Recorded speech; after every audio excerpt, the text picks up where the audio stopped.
Good morning, my students. तिमीहरू घरमा मजाले बसिरहेको होला, पढिरहेको होला है। प्रब्लम त्यतिकै छ र पनि घरमा बसेर मजाले पढिरहेको जस्तो हामीले आशा गर्छौँ. Okay, so this is the time to learn whatever lessons the teacher they are giving. You have to learn that, and when the school will reopen, again we'll meet there and we'll have our continue class. र यसरी नै कति दिनसम्म चाहिँ हामीले बस्नुपर्छ. Take care है, एकदमै राम्रो प्रकारले बस्नु, यताउता बेसी नगर्नु ल.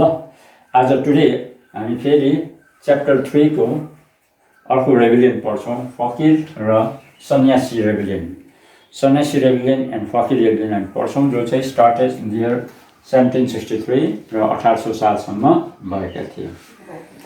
Now, before that, we will see who were Sanyasi and Fakir. You know Mughal Empire, and during the Mughal Empire, number of people are there. The people they used to follow different occupations, and some of the people were there. They were peasants. They were even the religious people also. They used to teach the religious teachings. So many people during the end of the Mughal period, Mughal rule, they moved from Delhi, they moved from their places to different parts of the country. And a group of the people, they also came to Bengal and they settled there. They were called the Sanyasi and Fakir. Fakir र सन्यासी भन्थ्यो उनीहरूलाई. तिमीले पनि देखेछौ, फकिरहरू सन्यासी point रुगा लगाएर हिँडेको मान्छेहरू हैन, त्यस्तो मान्छेहरू थिए. As they settled down there in Bengal, now they had to maintain their livelihood, so they followed the occupation of peasants. खेती किसानको व्यवसाय उनीहरूले के गरे, अपनाए. So they became the peasants. उनीहरूको वेशभूषा चाहिँ कस्तो थियो, लामो केश राख्थ्यो, कोही हातमा हतियार पनि हुन्थ्यो, उनीहरूको छुरीहरू बोक्थ्यो हैन, र त्यस्तो प्रकारको थिए. र तिनीहरू चाहिँ अब के भने खेती किसान गर्न थाले. त्यहाँसम्म चाहिँ भयो फकिर र यो सन्यासीहरूको. अनि उनीहरू चाहिँ अलिकति धर्मको कुरा पनि गर्थे. टाइम टाइममा उनीहरू यसरी तीर्थयात्रातिर पनि जान्थे. त्यस्तो मान्छेलाई चाहिँ हामी सन्यासी र फकिर भन्छौँ. Now that category of the people, they rose in revolt against the British company, against the money lenders. र हामी त्यहाँनिर हेर्छौँ, फकिर rebellion was started in the year 1763. अब हामी त्यहाँनिर हेर्छौँ कदेशहरू हामी हेर्छौँ. कदेशहरूमा चाहिँ के थियो भने, यो सन्यासी र फकिरहरूको खेतीपाती गर्थ्यो, अनि उनीहरूले केही व्यापारहरू पनि गर्थ्यो, जस्तो सिल्कहरूमा हैन, कतिवटा सामग्रीहरूको व्यापार पनि गर्थ्यो, चलिरहेको थियो. But the British company officials, as you know, the British company officials were very much interested to earn the profit, so they had to exploit the people. Without exploitation, it was not possible for them to earn the money. त्यसकारण चाहिँ exploit गर्ने गर्थ्यो र रेभिलियन भयो. Just like other previous रेभिलियन, जस्तो तिमीहरूले सन्थाल रेभिलियन पढ्यो, चोर रेभिलियन पढ्यो हैन, यो सबै रेभिलियनहरूमा धेरै रिजनहरूमा चाहिँ social cause, economic cause, political religious कजहरू त्यहाँनिर देख्छौँ. त्यो हामी हेर्छौँ. अब हामी हेर्छौँ यसको कजेसहरू. कजेस अफ रेभिलियनमा number 1, the first cause of death was high rate of revenue. You know, English East India Company had occupied the land belonged to them, and they used to lend the land, give the land to the landlord, and the landlord used to give the land to the peasants. The peasants used to cultivate, and in lieu of this, उनीहरूले चाहिँ tax तिर्नु पर्थ्यो. जमिनदारलाई जमिन दियो कम्पनीले, जमिनदारले पिजेन्ट्सहरूलाई दिन्थ्यो, पिजेन्ट्सहरूले tax तिर्नु पर्थ्यो. And the rate of the revenue, rate of the land tax was very high. So it was very difficult for the common peasants to pay the land revenue at very high rate of interest. So number one is the high rate of interest. The interest was very high. It was not possible for the peasants to repay the loan. Loan तिर्नु उनीहरूलाई साह्रो पर्यो, त्यसकारण चाहिँ they were not happy. They were unsatisfied. So this is one of the important reason of the Sanyasi and Fakir rebellion. Sanyasi Fakir rebellion को एउटा मुख्य reason चाहिँ त्यो. नम्बर 2 मा हामी देख्छौं ट्रेडमा exploitation.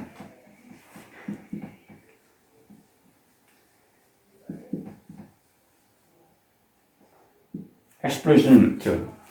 Many of the Sanyasi and Fakir, they were peasants, but sometimes they also used to carry on some trade on different articles. जस्तो तिमीले किताबमै पाउँछौ, एउटा तिमीले पाउँछौ कपरमा भयो, स्पाइस भयो, अनि सिल्क भयो.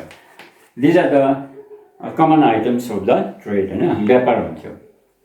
जस्तो मर मसला, India is famous for the spices, है, मर मसला भयो, even सिल्कहरु भयो.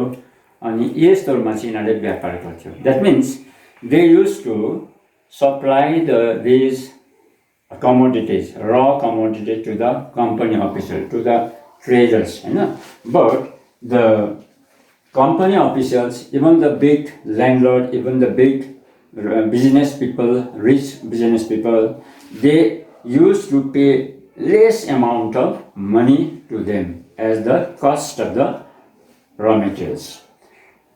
किन्थ्यो चीजहरु कम्पनी अफिसियल्सले ठुलठुला धनीहरुले तर एकदमै कम्ती दाममा किन्थ्यो. जस्तो बजारमा 50 रुपैयाँ केजी बिक्दैछ भने उनीहरुलाई 10 रुपैयाँ केजी मात्रै दिन्थ्यो. अब त्यस्तो प्रकारले के थियो भने they were exploited. Exploitation means if you are paying or giving very less amount of money and out of that you are earning a lot of money, huge amount of money, then it is called exploitation. र यसरी exploit गर्ने गर्थ्यो. र त्यो exploitation पनि एकदमै बेसी भएको कारणले the peasants, they were not happy, they were unsatisfied. Number 3 मा हामी देख्छौं tax.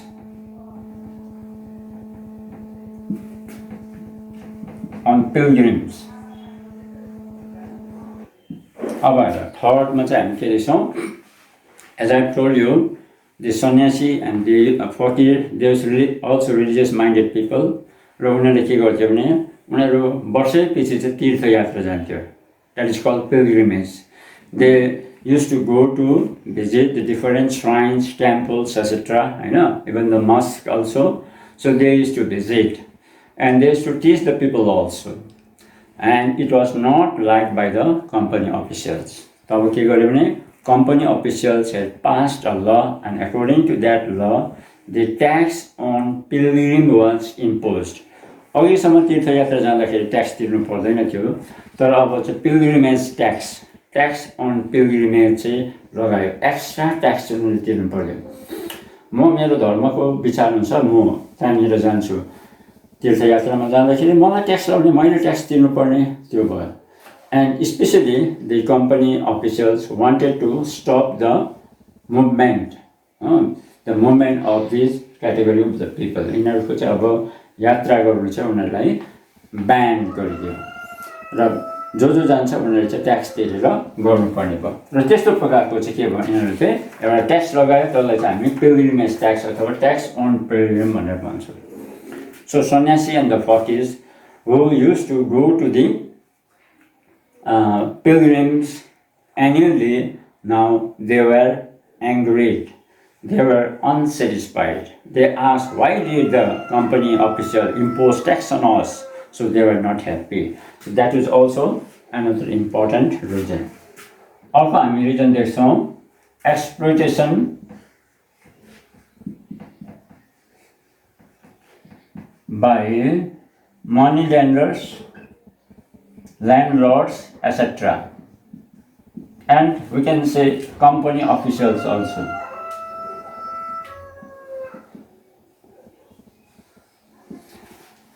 So exploitation by money lenders. Money landlordले अब यिनीहरुलाई, the peasants, their economic condition was not good and sometimes the crop was not good. And at the time when the crop was not good, it was very difficult to pay the tax to the government. So they had to take the loan from the money lenders, जसलाई हामी साहु पनि भन्छौँ. Money लेन्डर्सले केही दिने गर्थ्यो, पैसा चाहिँ इन्ट्रेस्टमा दिने गर्थ्यो र त्यो इन्ट्रेस्टको पैसामा चाहिँ उनीहरूले त्यो लिएको पैसामा चाहिँ उनीहरूले इन्ट्रेस्ट तिर्नु पर्थ्यो.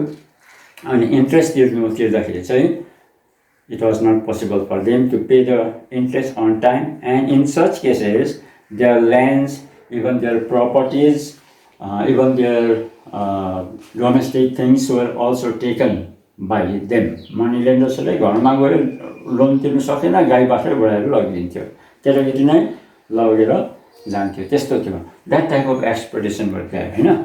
So यो सबै कारणले, because of all these reasons, the Fakirs and the Sanyasi, they were not happy, so they rose in revolt or rebellion.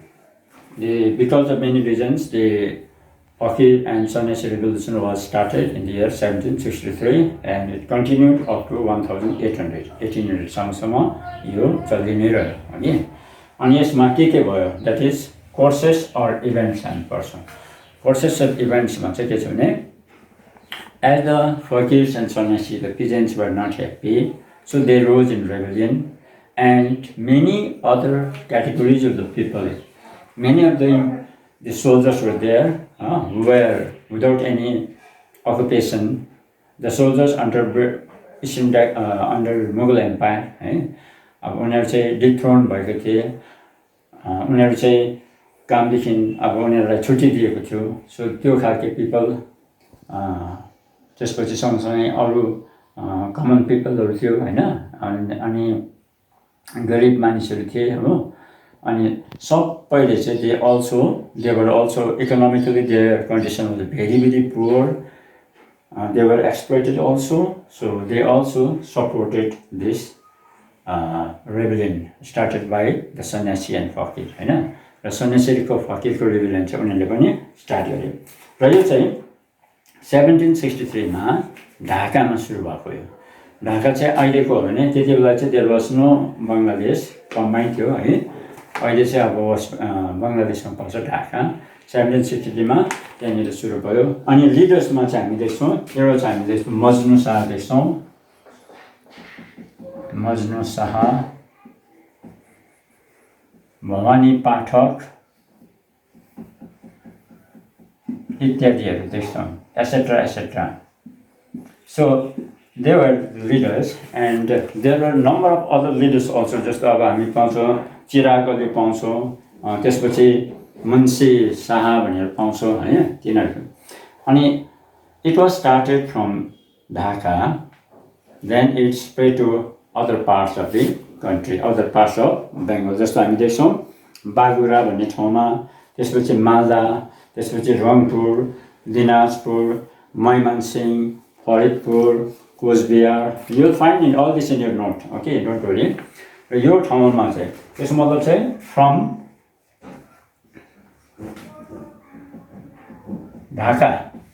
ढाकाबाट यो सुरु भएर spread to different parts of Bengal. अनि ठुलो रूपमा यहाँनिर भयो. अनि यसमा धेरै मानिसहरूले सपोर्ट गरे, not only Sanyasi and Fakir. अच्छा, you know, Sanyasi mostly they belong to the Hindu, and the Fakir mostly they were Muslim people. So here in the Sanyasi Fakir rebellion, both the Hindus and the Muslims, they were united. So they fought unitedly against the British company, against the big landlord, even the Indian big landlord who used to exploit them, exploit the common people. र यसरी आन्दोलन सुरु भयो.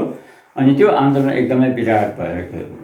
And you know, the courses of the rebellion मा हामी देख्छौँ, under the leadership of Majnu Shah, Bhavani Pathak, Chiragoli, etc., they began to attack the government offices, even the cultures of the big landlord, government houses, government properties, etc. were attacked by them. They destroyed the government buildings also. Their main purpose was to raise the voice of protest. So they raised the voice of protest by doing this type of destructive works. यो सबै कुरो भयो. अनि even in the war two British commanders जसको नामहरू चाहिँ हामी यहाँनिर देख्छौँ. Two British commander they were also killed. त्यहाँनिर हामी ब्रिटिस कमान्डरको त्यहाँनिर हत्या पनि भएको कुरो त्यहाँनिर हामी देख्छौँ. And British government had to deploy the British force, British army, British police, British army was there and they fought against them. But in many cases, the Sanyasi and the Fakirs, they defeated the British officials also. They defeated the British police and army also. British army र पुलिसलाई defeat गर्ने काम पनि गरे. Continue चलिरहेको थियो. अनि in the meantime Bengal famine है, बङ्गालमा ठुलो एउटा अनिकाल लाग्यो 1769 र 70सम्म. झन्डै यो 1 वर्षको अवधिसम्म बङ्गालमा ठुलो अनिकाल लाग्यो. And because of that Bengal फ्यामिन it had brought a big change, a great change in the economy of Bengal.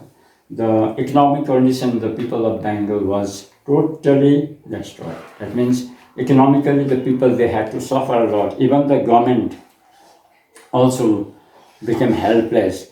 अब त्यस्तो हुँदाखेरि अझ the Bengal famine's its effect was also felt on this rebellion, and the Sanyasi and the Fakir, they also became more rebellious because they were not satisfied under the East India Company officials. They were exploited economically, so they became more rebellious, and they also started the agitation in a great scale. ठुलो प्रकारले चाहिँ यिनीहरूले आन्दोलन गरेर गयो.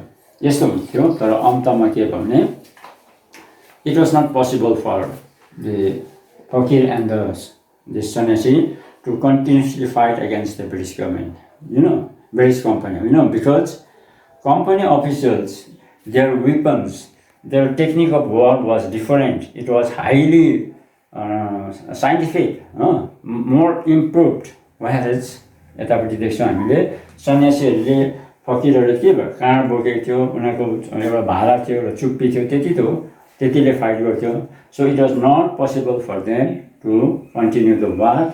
Finally, they were defeated. अनि जुन चाहिँ लिडरहरू छ मजनू शाही and Bhavani Pathak, they were killed in the battle. They continuously fought against the company officials, but in the battle, in the war, they were killed. In the rebellion, they were killed. So with that, there was the end of this Fakir rebellion. The Fakir rebellion ko चाहिँ अन्त भयो. Characteristics of the Sanyasi and Fakir rebellion. Fakir rebellion started in 1763, ended in 1800, and the leader was Majnu Shah, Bhavani Pathak, Chirakale, etc., Majnu Shah, etc. And finally, because of the deployment of the British police, British army, the rebels, they were defeated. Now, what type of rebellion is this? The question is the characteristics also. So, the opinion regarding the naming of this Fakir's Sannyasis rebellion, whether as rebellion or not. Question चाहिँ के छ, यसलाई चाहिँ साँच्चै विद्रोह हामी भन्न सक्छौँ, ब्रिटिस विरोधी विद्रोह हो या खालि एउटा सानो डिस्टर्बेन्स मात्रै हो भनेर त्यसमा एउटा के छ भने धेरै मानिसहरूको विचारहरू चाहिँ व्यक्त गरेको छ. That means opinion differ. Warren Hastings, he was the viceroy of Bengal है, कम्पनीको टाइममा. उसले चाहिँ के भने यो त नाथे एउटा यो के अरे पुवर पिपलहरूको एउटा आर्थिक अवस्था बिग्रेको कारणले उनीहरूले डिस्टर्ब गर्नु चाहेको मात्रै हो भनेर भन्दैछ. According to Warren Hastings, it was only an economic disturbance भनेर भन्दैछ. त्यसको मतलब चाहिँ यो चाहिँ politically against the British government चाहिँ होइन भने. But there are many historians, many scholars and historians, they wanted to say that though it was started by the Sanyasi and the Fakir, but it was also a rebellion. It was against the British, it was against the colonial policy of the British company officials, British company. According to William Hunter, Edward and Garrett, and even Indian writer Anuruddha, they said that it was a peasant rebellion. The peasants, they were not happy with the British rule, with the company rule, British company rule. They were exploited, and in the exploitation, even the Indian big zamindars were very much attached with the British company officials. It was the rebellion against them. It was the rebellion against those rules, those systems. They wanted the Fakirs and the Sanyasi peasant, they wanted that there should be economic improvement. There should be given facilities. And the facilities, economic improvement would not be possible under the rule of the company officials. So they wanted that the company official rules should be stopped. So they started the rebellion. So we see that this Sanyasi and Fakir rebellion is also, according to some the historians, according to some scholars, it was not only the economic disturbance, but it is also a rebellion. It was a peasant rebellion. They wanted to improve their condition, as well as they wanted to go against the colony, against the British government. So we find that this rebellion has a very important role to play, and even in future also what you find, this had also given यसले के गर्यो भने अरूलाई पनि प्रभाव पारेको छ. And you'll find this in the famous book written by Bankim Chandra Chatterjee. Bankim Chandra Chatterjee had written a book, Ananda Math and देवी चौधरानी भन्ने दुईटा किताबहरू लेखेको छ. अनि त्यो दुईटा किताबमा पनि यसको विषयमा सन्यासी र फकीर rebellionको विषयमा त्यहाँनिर लेखेको हामी पाउँछौँ. अघि मैले एउटा कुरा त्यहाँनिर लगाएको होइन, लिडर्समा Devi Chaudhurani was also one of the important leader of this Sannyasi and Fakir rebellion. So we find this rebellion is a very important event in the history of the peasant rebellion of Bengal as well as of India. Okay?